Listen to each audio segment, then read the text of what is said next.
Le deuxième vœu va être présenté par Monsieur Licia. Il concerne les Vélib.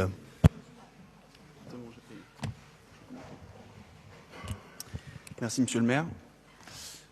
D'abord, je voudrais partager avec vous un petit plaisir que j'ai régulièrement, puisque à l'approche des beaux jours, j'ai, comme beaucoup de Parisiens, le plaisir de me rendre au travail en vélo, et notamment grâce au dispositif de vélo en libre-échange Vélib. C'est un plaisir qui est partagé par beaucoup d'habitants du 18e arrondissement, peut-être certains d'entre vous également, je l'espère, mais malheureusement pas partagé par tous les habitants du 18e. Monsieur le maire, c'est le sens de mon vœu, je souhaite vous interpeller sur la situation des stations Vélib de certains quartiers du 18e, notamment de l'Est du 18e, et plus particulièrement des quartiers Chapelle-Max-Dormois et Charles-Hermite Évangile, puisque j'ai été sollicité à plusieurs reprises sur ce sujet-là. Vous n'êtes pas sans savoir que ces stations-là font l'objet de dégradations importantes, voire systématiques, et qu'à l'approche des beaux jours, et surtout pendant les vacances scolaires, les actes délictueux augmentent. Donc, les dégradations de ces stations, de ces bornes Vélib entraînent des fermetures de ces stations et donc l'inaccessibilité de ce service pour plusieurs jours, voire plusieurs semaines, privant les usagers de la desserte de leur lieu d'habitation ou de travail par ce service. Les désagréments que peuvent causer de ces fermetures peuvent engendre pour beaucoup d'habitants du 18e arrondissement des désagréments pour qui le Vélib est un mode de transport à part entière et rentrer dans les habitudes quotidiennes. Et je dois dire, j'ai regardé aujourd'hui, en préparant ce conseil d'arrondissement, le nombre de stations de ce quartier précisément qui étaient hors service. Donc j'ai compté sur 10 stations, 15 stations que compte le quartier, l'ensemble du quartier Chapelle, Max Dormois, donc du coup, je vais vous les citer. Voilà, entre le boulevard de la Chapelle au sud, la rue d'Aubervilliers et toute la rue Max Dormois, la rue de la Chapelle, on a 15 stations au total. Et aujourd'hui, mercredi 11 juin, il y a le 55 Pajol, le 53 rue du département, le 70 rue de la Chapelle, le 29 boulevard Ney, le 45 rue Charles-Hermite, qui sont inaccessibles, qui sont hors service, ce qui veut dire qu'il n'y a ni vélo ni point d'attache, sans compter toutes les autres bornes Vélib qui sont accessibles, mais sur lesquelles beaucoup de vélos et beaucoup de points d'attache sont dégradés. Donc justement, je vous interpelle sur cette question. La situation ne peut pas perdurer, d'autant qu'elle coûte cher en plus à la collectivité, puisque le coût total des dégradations de Vélib en 2013 s'est élevé à 5,2 millions d'euros, à raison de 650 € par Vélib. Donc c'est un budget, c'est une somme assez importante pour nos finances publiques. Donc je présente ainsi le vœu. Le maire du 18e arrondissement informe les habitants des mesures qu'il compte mettre en œuvre en concertation avec la préfecture de police pour mettre un terme à ces dégradations. Donc je vous laisse évidemment juger de la pertinence des mesures à mettre en œuvre, mais on peut par exemple envisager des mesures de vidéoprotection, des alarmes, des systèmes d'alerte, etc. Et enfin, le maire du 18e arrondissement rappelle le nombre d'interpellations au flacon délit dans l'arrondissement, et notamment dans les quartiers Chapelle-Max-Dormois et Charles-Hermite Évangile, et les mesures préventives et répressives qui ont été décidées. Je fais allusion bien sûr aux 2 jours de réparation pénale dans les ateliers d'éco qui ont été mis en place il y a quelques mois pour sanctionner notamment les délinquants mineurs. Merci. Merci pour ce vœu qui est en fait une forme de question auquel je vais demander à Félix Beppo de répondre, qui ressemble d'ailleurs beaucoup à un vœu que nous avions voté à l'unanimité sous la précédente mandature, à l'initiative notamment de Pascal Julien, puisque c'est une situation qu'on connaît bien, qui dure, et je vais non pas informer les habitants des mesures que je compte mettre en œuvre, mais que je mets en œuvre avec DECO, avec la ville, pour essayer de pallier à ce problème qui touche un peu plus largement que le 18e, mais qui est très circonscrit au nord-est parisien et à l'approche banlieue, et en l'occurrence les villes de Pantin, Aubervilliers, Aubervilliers et Saint-Ouen, le reste du réseau Vélib étant épargné par ce type de phénomène. C'est un phénomène qui est assez circonscrit, sur lequel le commissariat du 18e aussi, mais sans doute que Myriam El Khomri voudra en dire un mot, est très sollicité, puisque nous avons pris dans les semaines qui précèdent un certain nombre d'initiatives suite à un rendez-vous que j'ai exigé de DECO, puisque la solution simplement de fermer les stations n'est pas opérante. C'est une solution qui avait été essayée, qui a donné des résultats, et puis on voit bien que les phénomènes perdurent, donc il faut en trouver d'autres. Et je vais demander à Félix Bépaud de vous présenter la solution sur laquelle nous travaillons maintenant.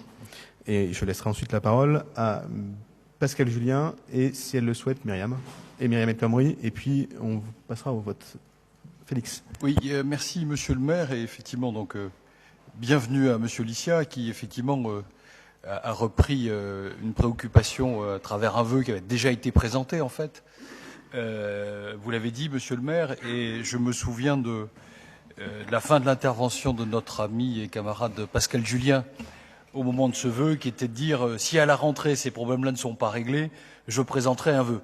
Et donc, Pascal Julien a été devancé par vous, Monsieur Licia. Félicitations. J'espère que les réponses que je vais vous apporter, parce qu'il y a des réponses, vous satisferont, et vous verrez que, effectivement, on n'a pas attendu un deuxième vœu sur le sujet pour se préoccuper de ces questions. D'abord, quelques chiffres, parce que, comme vous l'avez dit, vous êtes abonné Vélib, et Vélib est un succès. Il y a presque de 270 000 abonnés par an à Paris. Et 6% d'entre eux habitent le 18e arrondissement, donc vous faites partie des 6% et je vous en félicite. Et il y a près de 15 500 abonnés du 18e arrondissement au service Vélib, façon de dire, comme vous l'avez dit, que nous sommes le 3e arrondissement le plus consommateur de Vélib, et qui sommes très attachés effectivement à ce service de déplacement qui a fait aujourd'hui ses preuves. 62 stations sur tout le 18e arrondissement, et bien évidemment celles que vous avez citées sont devenues problématiques pour nous depuis le début certes, mais d'une manière très assurée depuis l'année dernière, et il y a un certain nombre de choses et d'initiatives que nous avons prises pour essayer d'endiguer le phénomène. Vous dire que depuis le début de cette année et au moment où je vous parle, il y a près de 240 vélos qui ont été arrachés. Et ce que vous devez savoir, c'est que 80% de ces vélos arrachés sont retrouvés. Donc le vandalisme est un fait, hein, et quand je dis 80%, ça ne signifie pas que le vandalisme n'est pas important, mais c'est bien pour dire qu'effectivement les moyens sont mobilisés tant par DECO que par nous pour effectivement endiguer le phénomène et faire en sorte que ce service public de déplacement fonctionne bien comme nous nous y sommes engagés et comme les Parisiens y sont attachés. Les secteurs que vous décrivez sont bien connus également, donc celui de Rond-Point de la Chapelle, Charles-Hermite, vous l'avez dit, le boulevard Ney, et effectivement tout le quartier du boulevard Ney autour de la porte d'Aubervilliers notamment. Et les chiffres que vous avez communiqués me semblent effectivement correspondre à ceux que j'ai sur le sujet. Donc il y a un protocole aujourd'hui qui existait chez DECO, que nous avons amélioré en fin d'année dernière, pour décider de la fermeture de ces stations. Et le vœu auquel je faisais allusion tout à l'heure était bien la problématique qu'effectivement beaucoup d'usagers découvraient le matin où ils allaient utiliser ces Vélib, qu'ils étaient en panne sans que les informations n'aient été réalisées ni sur la borne, encore moins sur les applications Android que chacun pouvait avoir. Et donc toutes ces choses-là ont été améliorées bien évidemment par DECO. Et le protocole qui avait été décidé, c'est que, au-delà de 7 vélos arrachés en une semaine, on pratiquait une fermeture provisoire, pouvant aller de 48 heures au mois, en fonction des dégradations, bien évidemment, de l'importance de la station et des dégradations de la station. Ce que vous devez savoir, c'est que 80% des dégradations, c'est effectivement quand on tente d'arracher le vélo. On peut partir avec le vélo, mais on arrache la borne et elle est effectivement défectueuse. Et avant effectivement de le réparer, j'ai envie de dire borne par borne, DECO attend effectivement un laps de temps. Et pendant ce laps de temps, effectivement, l'usager, comme vous le disiez, peut se retrouver en difficulté.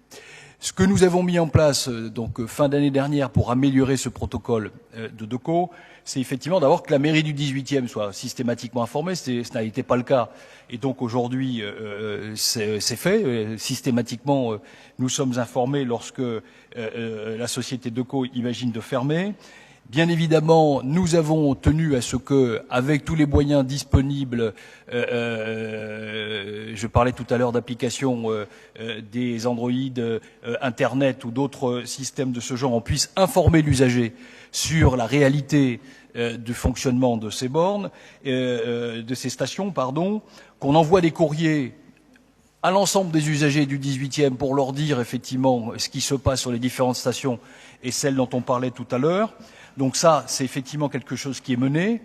Et puis, avec l'aide, Éric Lejeune le disait, de Myriam El Khomri, sur la partie répression avec la police, nous avons intensifié notre présence de manière effectivement à prendre en flagrant délit un certain nombre de casseurs. La police ayant remarqué en plus que, ce qui ne nous a pas nécessairement toujours été corroboré par DECO, c'est que pendant les périodes de vacances, il y avait une recrudescence de ces actes de vandalisme.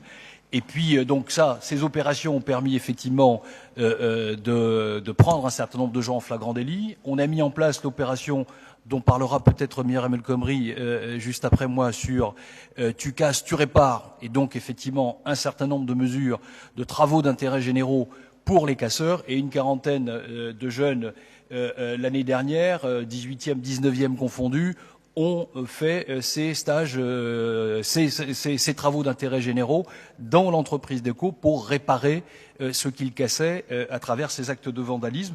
Donc ces opérations, nous les continuons.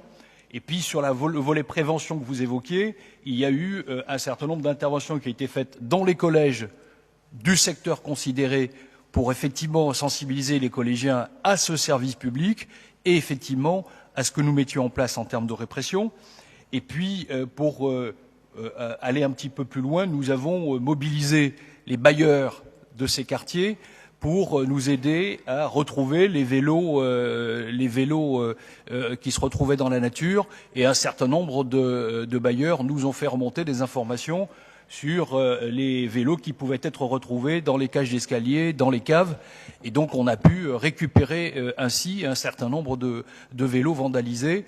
Donc il y a un protocole qui va se continuer pour effectivement régler le problème, mais comme le maire le disait tout à l'heure, nous avons reçu au début du mois dernier la société DECO pour aller bien évidemment plus loin que ces mesures que je viens de vous évoquer, pour effectivement endiguer très sérieusement l'affaire, puisque sur les stations dont on parlait tout à l'heure, on sait que c'est d'une manière récurrente que ces vandalismes se font, avec pour chacune des stations près de 15% en général des Vélib qui sont hors d'état de service. Et donc il y a des expériences qui ont été tentées à Saint-Ouen et à Aubervilliers précisément sur ces actes de vandalisme, et il y a une opération qui semble fonctionner d'empêchement.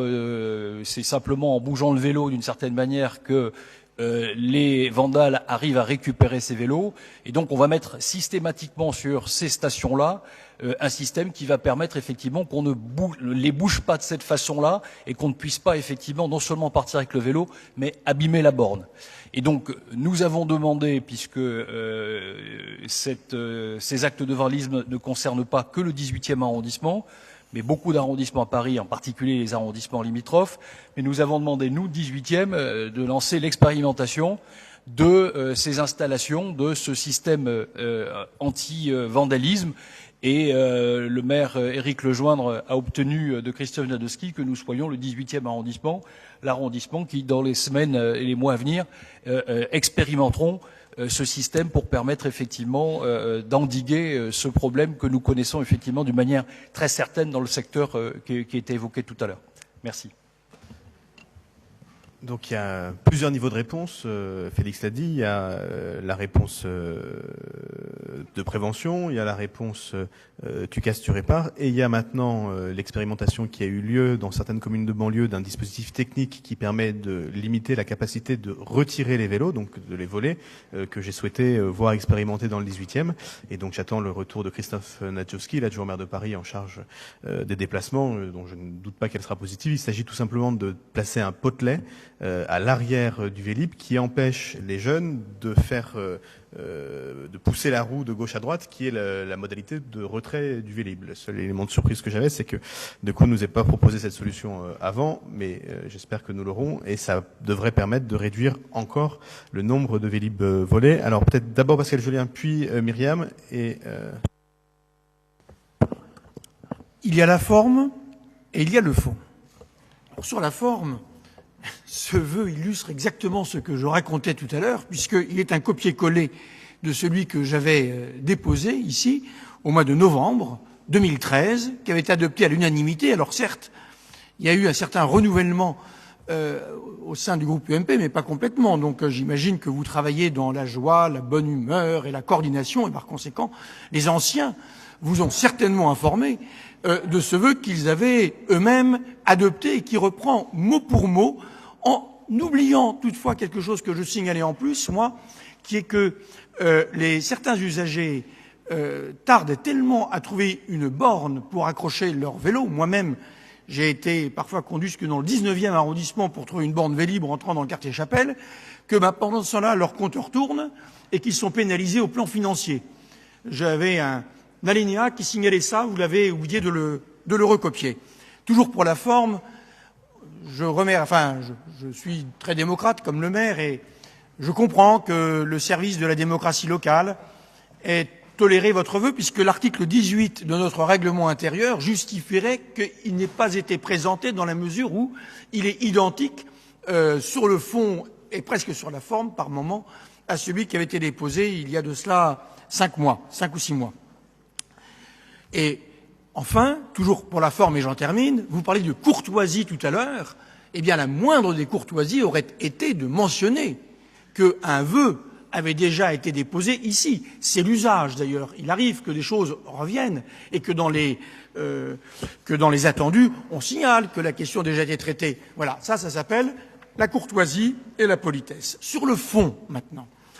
Sur le fond, écoutez, le premier vœu avait eu une certaine efficacité. Dominique Lamy, à l'époque, avait rencontré la ville de Paris, avait rencontré les services de police, et il y avait eu une amélioration incontestable, et puis une rechute. Et c'est un petit peu ce qui se passe, on arrive à améliorer la situation, puis ils entendent ça rechute. Cette irrégularité, d'ailleurs, est exaspérante, puisque on croit que c'est rétabli, alors un jour on revient dans son quartier en Vélib, et puis on n'arrive plus à le garer, parce que les 7 stations du quartier sont toutes fermées. Maintenant, moi, je suis satisfait de la réponse qui a été faite technique là, puisqu'on travaille aussi bien sur la répression que j'avais appelée de mes vœux aussi. J'avais demandé qu'on fasse du flagrant délit parce que c'était la seule bonne solution.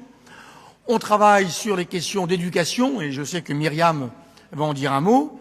Et puis que techniquement, une solution a été trouvée. Une solution technique, ça se trouve pas du jour au lendemain. Ça prouve qu'on a travaillé ces derniers mois.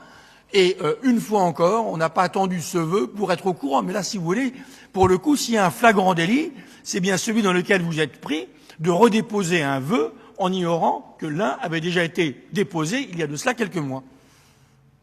Bien, Myriam, puis M. Bournazel, puis M. Licia, et on va conclure. Merci, Monsieur le maire. On l'a dit, Vélib, c'est un formidable succès puisque c'est plus de 200 millions de locations que nous avons passées au mois d'avril dernier sur Paris. Donc, bien évidemment, c'est extrêmement important, mais on l'a vu, depuis 2 ans, on a des actes de vandalisme plutôt localisés dans l'Est parisien, à Pantin également, à Aubervilliers, et qui nous ont demandé de trouver d'autres mesures. Les mesures, elles sont de plusieurs plans. Il y a des mesures techniques. Là, Félix, tu nous as parlé d'une nouvelle mesure qui était mise en œuvre sur Aubervilliers et Pantin. Il y avait eu aussi, durant l'été dernier, quelques mesures techniques, notamment sur certaines parties qui se déplaçaient, qui avaient permis justement de poser un petit peu les choses à un moment. Nous avons fait également un travail avec le commissariat du 18e, où justement les plans 1000 caméras, l'ensemble des caméras de voie publique étaient ciblé sur les bornes Vélib pour pouvoir faire des interpellations. Et il y en a eu beaucoup, des interpellations, en effet, de jeunes entre 16 et 18 ans, même parfois un petit peu plus jeunes. Et je ne pourrais pas vous donner les chiffres s'agissant du 18e jusqu'à aujourd'hui. Je les connais. Enfin, je sais que, par exemple, j'ai plus cette délégation dans le 18e arrondissement, mais je sais qu'environ jusqu'à début mars, on était sur le 18e à 5 interpellations de janvier à début mars sur des jeunes du secteur Chapelle en matière de dégradation de Vélib. Il y a la prévention. Il y a 2 projets qui ont été extrêmement intéressants que nous allons développer à Paris, 18e et 19e. C'est ceux qui ont été mis en place à Pantin et à Aubervilliers, d'intervention entre la société Deco et la mission prévention et communication du commissariat, dans les classes notamment de 5e, de 4e et de 3e sur la question du vandalisme. Il y a ce que nous allons faire cet été dans le cadre du dispositif Ville-Vacances, en lien avec la préfecture de police et les inspecteurs de sécurité de la ville de Paris, où la société Deco va participer justement pendant toutes les vacances scolaires, les 2 mois d'été. Nous avons des bus qui sont positionnés dans différentes mairies d'arrondissement. Il y en a un qui part du 18e et qui permet d'accompagner 50 à 70 jeunes du 18e sur la base de loisirs où il y a des activités avec les services de police, avec les inspecteurs de sécurité. Il y aura cet été la société Deco justement par rapport à cette question-là.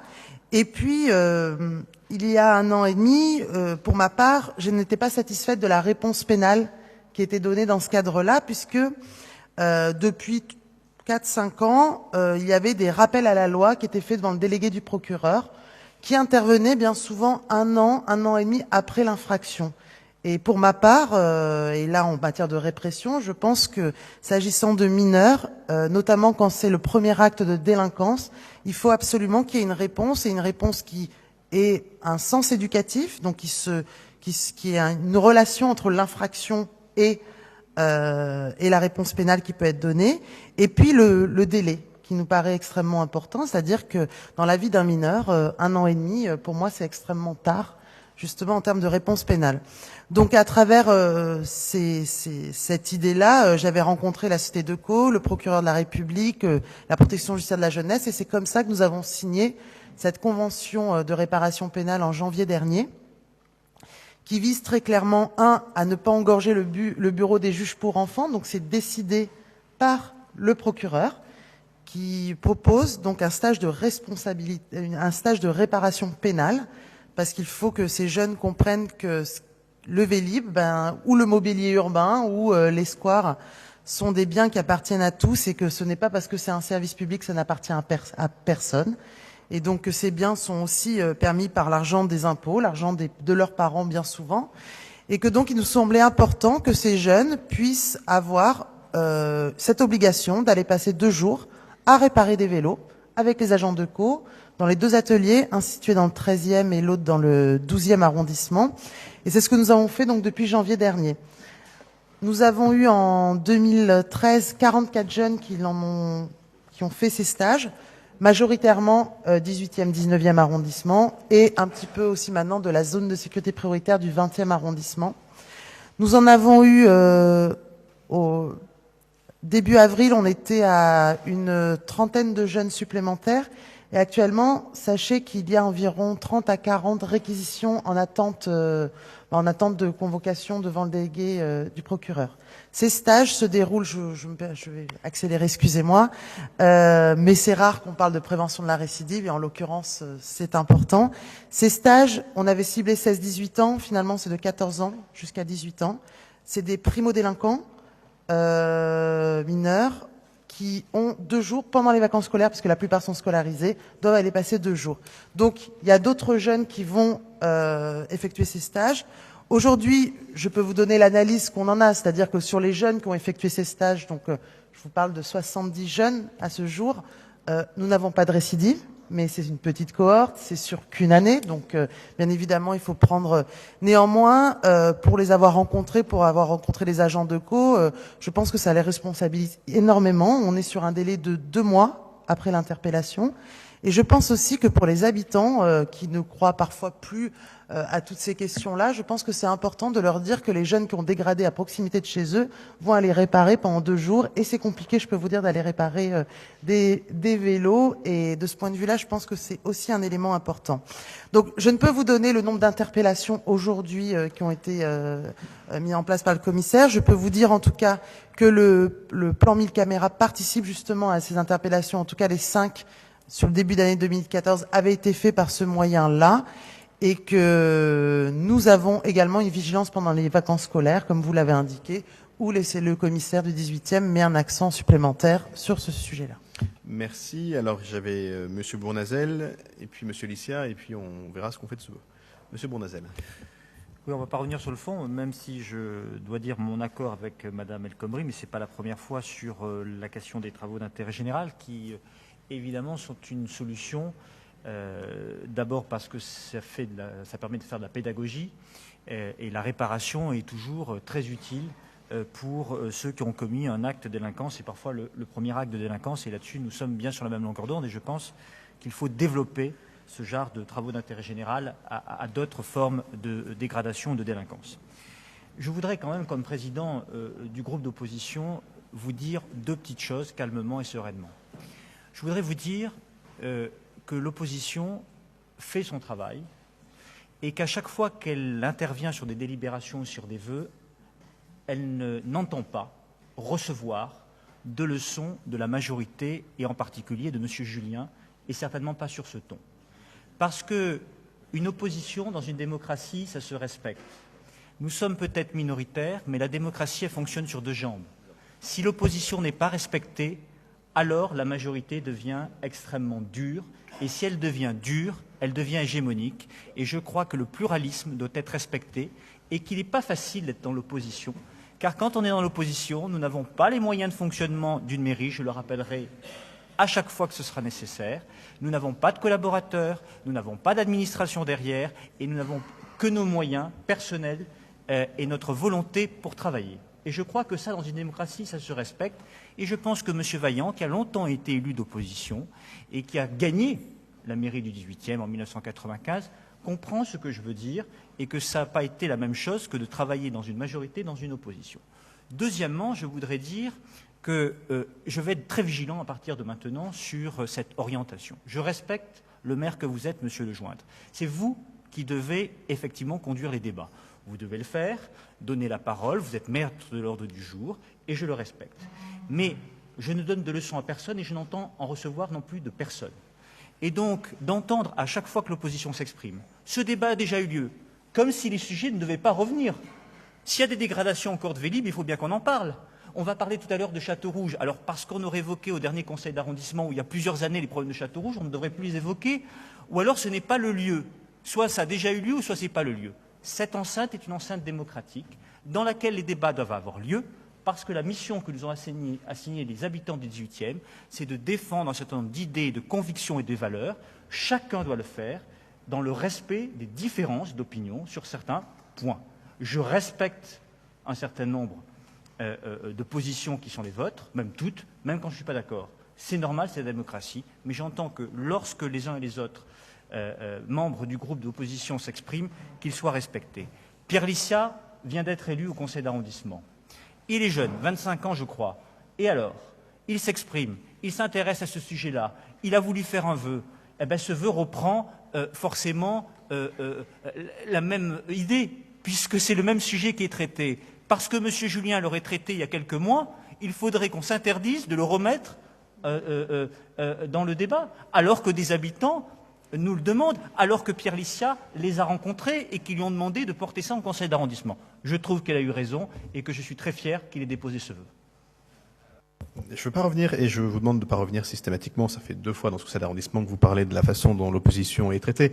Je le dis assez simplement. Je pense que l'opposition à la mairie du 17e, ou à la mairie du 5e, ou la mairie du 7e, qui est peu nombreuse, ou à la mairie du 16e, ou même à la mairie du 15e, qui comporte pourtant une personnalité importante pour Paris, rêverait d'être traitée aussi libéralement que vous l'êtes ici dans le 18e. Et vous dites ne pas donner de leçons. peut-être pourriez-vous en donner à un certain nombre d'autres maires. Et moi, je le dis, et je ne changerai pas, j'ai, comme mon prédécesseur, ce souhait que le conseil d'arrondissement soit un lieu où on puisse débattre et que le conseil d'arrondissement soit un lieu où chaque élu ait sa place. Et j'ai d'ailleurs moi-même décidé, dans les nominations qu'on a fait au précédent conseil d'arrondissement, de laisser une place à l'opposition qui n'existe pas dans les autres arrondissements. Elle n'existe pas.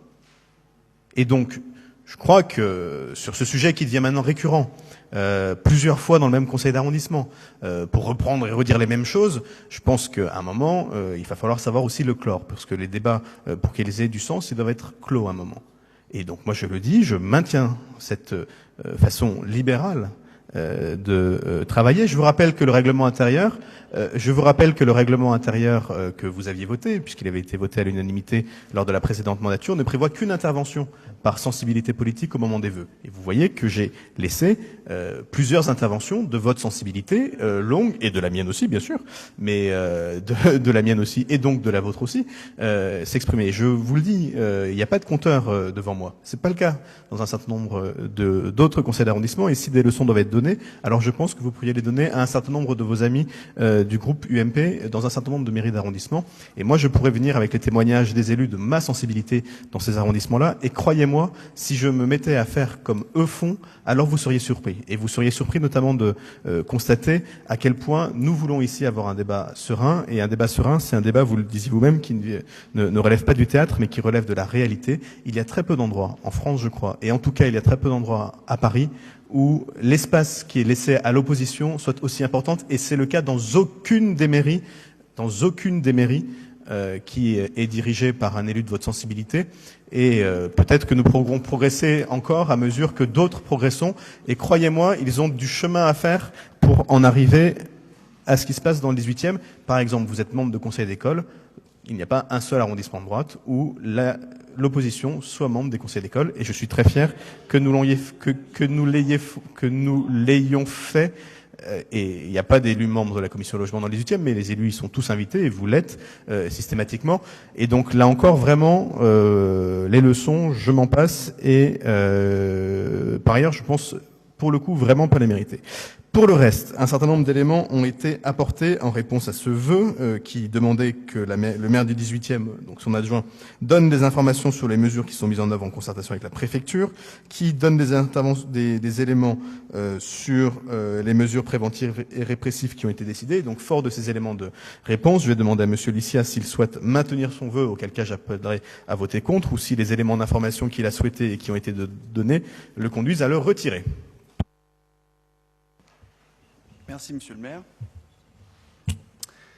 Alors, entre deux salves de tir majorité-opposition, opposition-majorité, je voulais d'abord remercier les interventions de Monsieur Beppo et de Madame El Khomri, puisque effectivement, les questions que j'avais posées, les interrogations que les habitants ont portées à ma connaissance ont été toutes satisfaites. C'est vrai que toute la zone, effectivement, c'est pas concentré uniquement au 18e arrondissement, mais à une partie plus large qui englobe aussi le 19e. Mais quand on regarde à l'échelle de tout Paris, la seule zone grisée où beaucoup de stations sont hors service, c'est cette partie-là, et le quartier Chapelle notamment. J'appelle ça d'ailleurs le triangle des Bermudes du Vélib'. Donc voilà, je suis absolument satisfait, et j'attends avec impatience de voir les résultats du nouveau dispositif de protection anti-vol que vous avez présenté, Monsieur le maire, et savoir quels seront les résultats que ça engendrera. En espérant de tout mon cœur que, avec mes collègues, que le problème soit en partie résolu. Et je souhaiterais répondre, sans relancer une polémique quelconque, répondre à Monsieur Pascal Julien. Effectivement, alors je sais pas, je n'ai malheureusement pas eu connaissance du vœu qui a été déposé les mois précédents, parce que de fait, je n'étais pas élu dans cette assemblée. Peut-être aurais-je dû avoir la présence d'esprit de regarder l'intégralité de tous les vœux qui ont été déposés dans cette assemblée depuis peut-être mon année de naissance, 1989, puisque je n'ai pas 25 ans comme l'a dit Pierre-Yves, mais 24 ans, entre parenthèses, 25 cette année. Mais voilà, en tout cas, Monsieur Pascal Julien parlait de courtoisie. Si je l'ai blessé, je tiens d'abord à lui présenter mes plus plates excuses. mais ce n'était pas du tout mon intention première.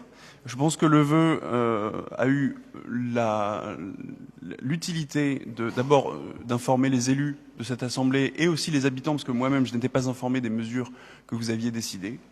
Donc je suis d'ailleurs ravi de savoir que je vais pouvoir m'entendre avec Monsieur Pascal Julien, puisque tant sur le fond que sur la forme, je suis complètement en accord avec lui, comme quoi on va bien s'entendre au cours de cette mandature. Donc je suis satisfait et j'espère qu'on pourra avoir des débats apaisés et sereins pour coller au plus près des préoccupations des habitants du 18e. Je vous remercie. Et pardon, je répondrai à votre question, je retire mon vœu. Et je vous en remercie.